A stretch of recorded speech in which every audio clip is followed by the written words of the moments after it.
University మంచి భవిష్యత్తు కోసం తెలుగు విద్యార్థులు ఇష్టపడే యూనివర్సిటీ. కాల్ 9059052378 9059052379.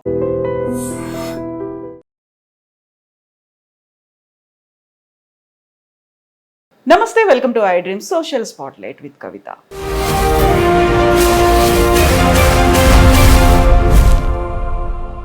ఇప్పుడు కశ్మీర్ ఇష్యూలో అందరూ రెస్పాండ్ అవుతున్నారు, పార్టీలకు అతీతంగా, మతాలకు అతీతంగా అందరూ దేశభక్తి 100%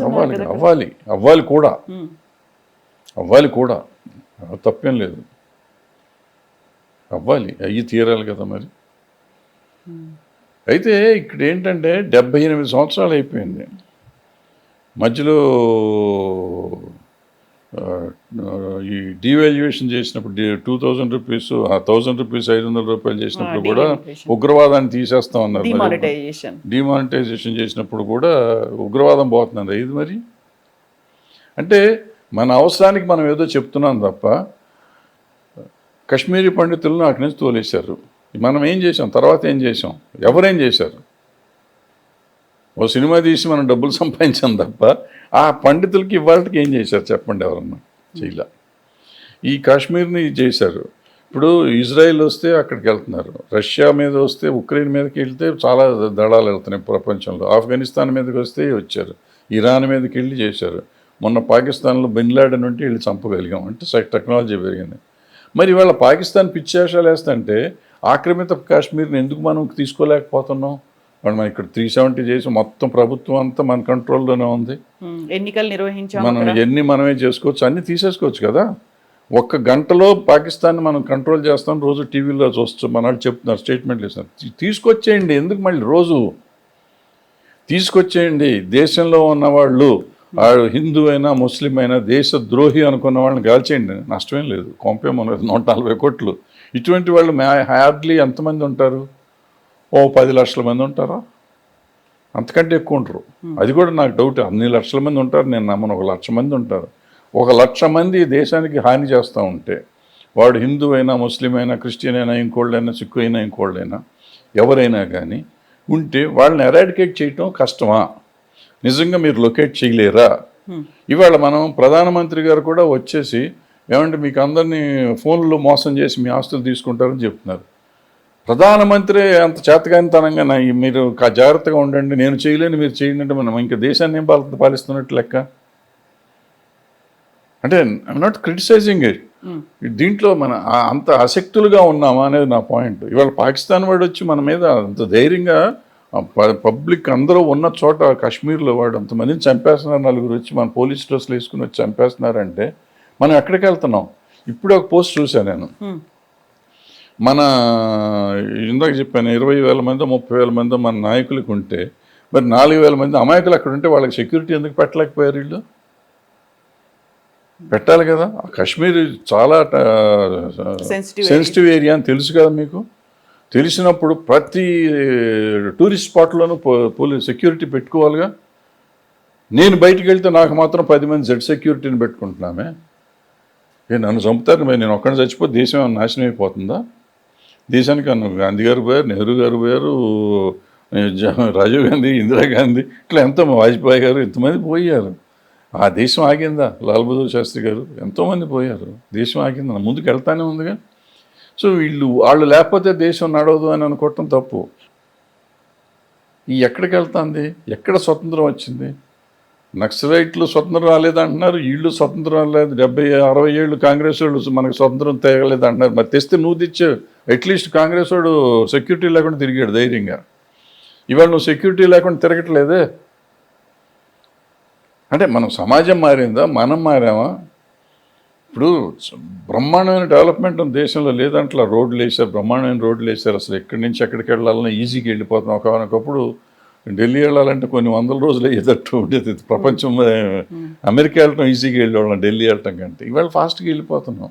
వాళ్ళు ఏ ఊరు వెళ్ళాలన్నా ఫాస్ట్గా వెళ్ళిపోతున్నాం. బ్రహ్మాండమైన రోడ్లకి డెవలప్మెంట్ అయింది, చాలా ఉద్యోగాలు వచ్చినాయి.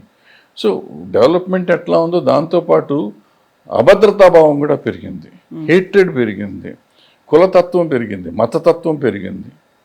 ఈ పెరగకుండా ఉండుంటే వాళ్ళ సమాజం ఎంతో బాగుండేది. ఇప్పుడు కశ్మీర్ ఇష్యూ చూస్తే అక్కడ తీవ్రవాదులు రావడానికి అంత సెక్యూరిటీ ఉన్నప్పటికీ వాడికి ఎక్కడ ల్యాప్సెస్ ఉన్నాయని తెలుసుకొని చేయడానికి హెల్ప్ చేసింది అక్కడ ఉన్నటువంటి కొంతమంది స్థానికులే, వాళ్ళ వల్లే ఇలా అయింది అనేది. అయ్యో డెఫినెట్గా స్థానికులు లేకుండా ఎప్పుడు ఏది జరగదమ్మా. 100%. ఇప్పుడు ఇందాక మీరు చెప్పినట్టు దాంట్లో కూడా మన ఊరి నక్సలైట్లు చేస్తున్న దగ్గర కూడా స్థానికులు, కర్రిగూడలో కూడా స్థానికులే కదా, స్థానికులు సపోర్ట్ లేకుండా వాళ్ళు ఉంటారు కదా. ఎప్పుడు స్థానికులు లేకుండా ఏమీ జరగదు. ఇప్పుడు ఇక్కడ మనకి హైదరాబాద్లో దాడులు జరిగినాయి, స్థానికులు చేశారు. సో మనకి ఎందుకు ఎరాడికేట్ చేయలేకపోతున్నాం, ఎందుకు చేయలేకపోతున్నాం? సడన్గా ఎవడో పార్లమెంట్ మీద బాంబు వేస్తాడు, ఒకడు వచ్చి ఇంకోటి మీద బాంబు వేస్తాడు, ఒకడు వచ్చి ఇందిరాగాంధీని కాల్చేస్తాడు, ఇంకోటి రాజీవ్ గాంధీని కాల్చేస్తాడు. ఈజీగా జరుగుతున్నాయి ఈ దేశంలో. ఎందుకు మనం ఆపలేకపోతున్నాం? మనం ఏదో ఒకటి చెప్పేసి చెప్తున్నాం, కానీ జరుగుతున్నాయి, రోజు రోజుకి జరుగుతూ ఉన్నాయి. మనం ఇన్ని జరుగుతా అంటే కాశ్మీర్లో ఎంత ధైర్యం వాళ్ళకి లోపలికి వచ్చి చేస్తాం అంతమందిని సివిలియన్స్ చంపడానికి. మరి వాళ్ళు ఆలోచించకుండా చేస్తే మనం ఎందుకు ఆలోచిస్తున్నాం ఇవాళ పాకిస్తాన్ మీద యుద్ధం చేయకుండా ఉండటానికి? ఇప్పుడు టీవీలో చెప్పి సైనికులు రెడీ అయ్యారు, నువ్వు ఎవరికి చెప్తున్నావు? ఇప్పుడు అభద్రత అది కాదా అసలు? నువ్వు నీ సైన్యాన్ని గురించి నువ్వు పబ్లిక్గా ఎందుకు బయటకు వస్తుంది? టీవీలు చేస్తున్నారా లేకపోతే ప్రభుత్వం ఇస్తుందో నాకు తెలియదు ఎవరు ఇస్తున్నారో. ఇవన్నీ మనకి ఎక్కడెక్కడ ఉన్నాయి, మన వాళ్ళు ఎక్కడెక్కడ తయారవుతున్నారు. ఇప్పుడున్న ఆధునిక దీంట్లో నేను పలానా హైదరాబాద్లో నా మిలిటరీ అంతా రెడీ అయింది పాకిస్తాన్ అటాక్ చేస్తానికి, 1,00,000 మంది మిలిటరీ వాళ్ళని పెట్టానంటే ఒక బాంబు వేస్తే 1,00,000 మంది పోతారు ఇక్కడ. నువ్వు అది టీవీలో చూపిస్తా అంటే నువ్వేంటి నీ చేయిస్తున్న భద్రత ఏంటి? ఇంకా నువ్వు మన మంత్రులు ఎవరైనా బయటకు వెళ్తా అంటే వాళ్ళ టూర్ ప్రోగ్రామ్ నువ్వు చెప్పకూడదు అంటే సెక్యూరిటీ అంటున్నావు, సీక్రెట్గా ఉంటున్నావు. అదే మరి మన భద్రత లేకపోతే మన విమానాలన్నీ ఇక్కడ తయారైపోతున్నాయి, ఈ పలానా విమానాశ్రయం నుంచి బయలుదేరి రేపు నుంచి బాంబు వేస్తే ఈ లోపల ఆడు బాంబు వేస్తే అయిపోయింది కదా. కూంబింగ్ ఇలా చేస్తున్నారు అనేది ఇక్కడ ఇవన్నీ చెప్తున్నారు కదా. మరి ఎందుకు మరి ఇదంతా భద్రత? అసలు మనం మిలిటరీ వాళ్ళు బయట మాట్లాడకూడదు, మిలిటరీ రహస్యాలు బయటకు రాకూడదు అంటారు కదా. మరి ఇవన్నీ ఎందుకు వస్తున్నాయి? ఎవరు చేస్తున్నారు ఇదంతా? ఏది కరెక్ట్ ఏది తప్పు నాకు తెలియదు. నాకు అనిపించింది ఏదో వాగేస్తున్నా. ఇప్పుడు ఇవన్నీ నన్ను దేశద్రోహి అంటారో నాకు తెలియదు, కానీ నాకేం అర్థం కావట్లేదు. నాకైతే అర్థం కావట్లేదు ఎందుకు జరుగుతుంది ఈ దేశంలో ఇట్లా జరుగుతుంది. నేను అందుకే అసలు మొత్తం పేపర్లు చదవటం మానేసి, టీవీలు చూడటం మానేసి, నాకు ఎందుకు వచ్చింది అందుకే ఇంటర్వ్యూలు కూడా ఇవ్వటం మానేసి, నాకు ఎందుకు వచ్చిన గొడవ ఇదంతా. ఇప్పుడు సైన్యానికి పూర్తి స్వేచ్ఛ ఇచ్చాము, సైన్యం can take any decision any time అనేటువంటి ఒక నిర్ణయం అనేది క్యాబినెట్ కూడా తీసుకుంది. ఇప్పుడు సైన్యం ఏ స్టెప్ వేస్తుంది? చాలా వరకు అయితే మీరు చెప్పినట్టుగా ఇప్పుడు మీడియాలో కూర్చోనో లేకుంటే సోషల్ మీడియాలో మాట్లాడుతున్న వాళ్ళు సర్జికల్ స్ట్రైక్ చేసేయాలి, లేకపోతే యుద్ధానికి మేము కూడా సిద్ధం, రిటైర్డ్ ఆర్మీ మేజర్లు కూడా వాళ్ళు కూడా వచ్చి మాట్లాడుతున్నటువంటి పరిస్థితి. ఇప్పుడు అయితే అక్కడ సింధు జలాల్ని కంట్రోల్ చేశారు, వెళ్ళనివ్వకుండా చేశారు. సో ఫోకస్ అంతా కూడా పాకిస్తాన్ చేసినటువంటి ఈ దురాగతానికి ఒక రిటాలియేట్ చేయాలి అనేది ఉంది. బట్ దీని తర్వాత జరగాల్సింది ఏమంటారు? ఆల్రెడీ అక్కడ 370 ఆర్టికల్ని రద్దు చేశారు, ఎలక్షన్స్ జరిగాయి, ఒక ప్రభుత్వం, ప్రజలు ఎన్నుకున్నటువంటి ప్రభుత్వం అనేది అక్కడికి వచ్చింది. కాకపోతే వీళ్ళు చేస్తున్నటువంటి టెర్రరిస్ట్ చేసినటువంటి దారుణాలు, కశ్మీర్ అనగానే మీకు ఏం గుర్తొచ్చేది గతంలో, ఆ తర్వాత ఇప్పుడు? కశ్మీర్ అంటే కశ్మీర్కి కలిగి హిందీ సినిమాలు అన్నీ గుర్తొచ్చాయి నాకు. అన్ని హిందీ సినిమాల్లోనే అక్కడే పాటలు ఉండే, షమీ కపూర్ గారి పాటలు, దేవానంద్ గారి పాటలు అక్కడే చూస్తూ ఉంటారు. అయ్యే గుర్తుండే మాకు. అద్భుతంగా ఉంటుంది లొకేషన్, ఫారిన్ కంట్రీ లాగా, మంచు, పడవలు అయ్యే సరిపోయాయి మాకు. మీరు షూటింగ్ పెట్టుకోవాలనుకున్నా? నేను వెళ్ళా, ఇప్పుడు వెళ్ళా కశ్మీర్ చూడలేను. నేను అప్పట్లో లేదు, కశ్మీర్ ఇప్పటిదాకా చూడలేదు. నేను చూడలేదు. ఎందుకు చూడలేదు? చూడలేదు అంతే. చూడలేదు. చాలా అందంగా ఉంటుంది చిత్రీకరణ కావచ్చు, అక్కడ ఉన్నటువంటి లొకేషన్స్ ఇవన్నీ బాగుంటాయి, బాగుంటాయి అన్నారు. విన్నాను కానీ నేను వెళ్ళలేదు. వెళ్ళాలి అనిపించిందా ఎప్పుడన్నా? చాలాసార్లు అనిపించింది, 2-3 సార్లు టికెట్లు కూడా కొన్నాను కానీ వెళ్ళా, టైం లేక ఏదో ప్రాబ్లం వచ్చి మానే. సో ఇప్పుడు పీస్ అనేది అక్కడ నెలకొన్న తర్వాత, ఎక్కడికక్కడ అంతా సెట్ అయిపోయింది, బాగుంది అనుకున్న తర్వాత ఆలోచన మళ్ళీ ఉంటుందా మీకు? ఏం అప్పటిదాకా బతుకుంటే చూద్దాం. అప్పటిదాకా అంటే ఎంతకాలం అనుకుంటున్నారు మీరు? ఏమోనమ్మా, ఇప్పుడు 76 ఏళ్ళు వచ్చినాయి నాకు. దగ్గర 20 ఏళ్ల నుంచి నీకు అక్కడ లేదు కదా, శాంతి భద్రతలు లేవు కదా. 20 ఏళ్ల కింద వరకు సినిమాలన్నీ అక్కడ తీసేవాడు, శుభ్రంగా ఉంది కదా, చాలా ప్రశాంతమైన దేశం కదా అది. చాలా దరిద్రంగా తయారైపోయింది కదా. మరి అది ఆ కారణం ఎవరన్నా రాజకీయ నాయకులే. నాకు తెలియదు, దాన్ని మనం మొక్కమాట పడాల్సిన అవసరం లేదు. ఏ పార్టీ వాళ్ళన్నా కానివ్వండి, రాజకీయ నాయకులు చేసిన అరాచకం ఇదంతా. ఆ పార్టీలోనూ ఈ పార్టీలో అన్ని పార్టీలోనే ఎవరో దేశద్రోహులు ఉన్నారు. ఎవరున్నారు, ఎక్కడున్నారు, ఏ పార్టీ నాకు తెలియదు. కానీ లేకపోతే ఎందుకు వస్తారు ధైర్యం, అంత ధైర్యం ఎట్ట చేస్తారు లోపలికి వస్తాను? సెక్యూరిటీ ల్యాబ్సెస్ అంటారా వీళ్ళు? వాళ్ళు ఇంత టెక్నాలజీ వచ్చినాక వీళ్ళని ఎందుకు మనం చేయలేకపోతున్నాం? మనం ఏదో ఒకసారి సర్జికల్ స్ట్రైక్ చేసాం, చంపేసాం, పొడిచేసాం అంటారు మనం. మరి ఇది ఎందుకు చేయట్లేదు అంటే, నేను అది చేశారు కదా దాన్ని తిడుతున్నాం అని కాదు. నేనంటాను, మనకి ఇంత ఉన్నప్పుడు అసలు మన దేశంలో ఈ 2-3 చట్టాలు ఏంటి, హిందువులా, ముస్లింలా, ఇంకోలా ఎందుకంటే ఒకలా ఉండాలి కదా. భారతదేశంలో ఉన్న వాళ్ళందరికీ ఒకటేలా ఉండాలి కదా. నాకు నీకు అసమానతను ఎందుకు సృష్టిస్తున్నావు నువ్వు? ఎందుకు ఒక చట్టం చేయలేకపోతున్నారు? ఇప్పుడు ఇన్ని చట్టాలు చేశారు ఈ గవర్నమెంట్ వచ్చినాక, అది కూడా చేసేసి ఉండొచ్చు కదా.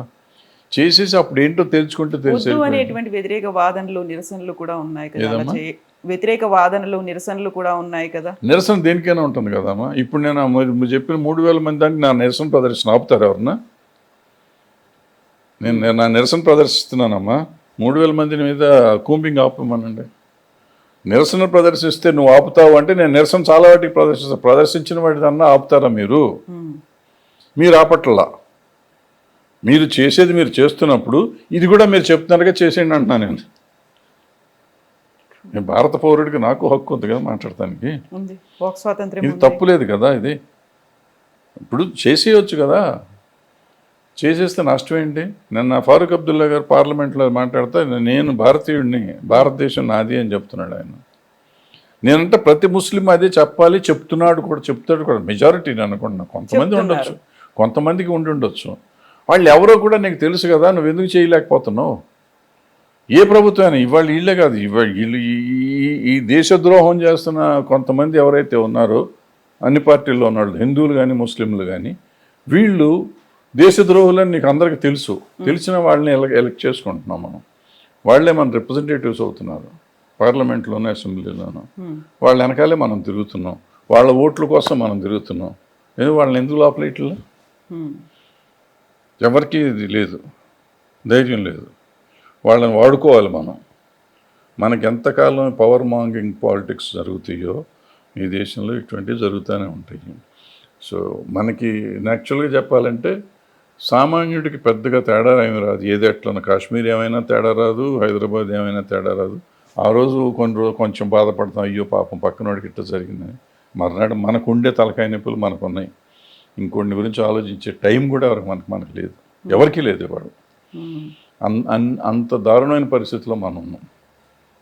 ఇవాళ మనం షైనింగ్ అనుకుంటున్నాం. 2 లక్షలు వచ్చేవాడికి కూడా వాడు పక్కింటి గురించి ఆలోచించాడు, ఇంటి పెళ్ళాం పిల్లల గురించి ఆలోచిస్తానికి కూడా వాడికి టైం లేదు. నెలకు 2 లక్షలు వస్తే ₹1 కోటి వచ్చేవాడు కూడా ఆలోచించుకునే పరిస్థితులు లేడు. అంటే ఆ పరిస్థితికి మనం వెళ్ళిపోయాం. ఇంతకుముందు రూపాయి వచ్చేవాడు కూడా ఆలోచించుకునేవాడు మొత్తం మనం ఏంటి, మన పిల్లలు ఏంటి అని. ఇవాళ ఎన్ని కోటి వచ్చినా కానీ వాడు ఆలోచిస్తానికి అవకాశం లేకుండా. సో ఇలా మార్పు జరిగిపోయింది. మార్పుల్లో ఇది ఒక మార్పు అంతే. Thank you so much Bharadwaj garu. Best wishes to you. Thank you.